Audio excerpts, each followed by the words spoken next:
nga Dios, nagaunahan kini kaligtasan ngayon ng araw ng kaligtasan. Praise God, no? Magabasa ko diri sa 2 Corinthians chapter 6 verse 2, sapagkat sinabi ng Diyos, dininig kita sa tamang panahon at tinulungan kita sa araw ng kaligtasan. Kung makinig kayo, ngayon na ang tamang panahon, ngayon na ang araw ng kaligtasan. Amen ba mga igsoon? Praise God. Hallelujah. And hallelujah.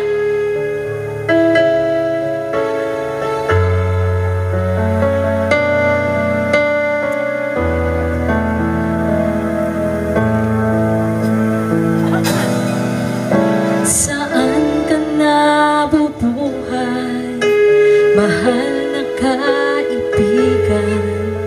Sa Diyos ba o pansarili lamang? Hallelujah! Saan ka patungo? Langit ba o impyerno? Isipin mo ito, kaibigan ko. Hallelujah! Ngayon ang araw ng kaligtasan mo, kaibigan ko. Baka ang bukas ay di na darating. Buhay mo'y madaling lilipas at magwawakas.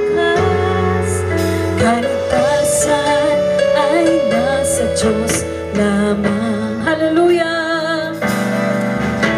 Ikaw ay naging tao, mahal na kaibigan, upang maglingkod sa Diyos lamang.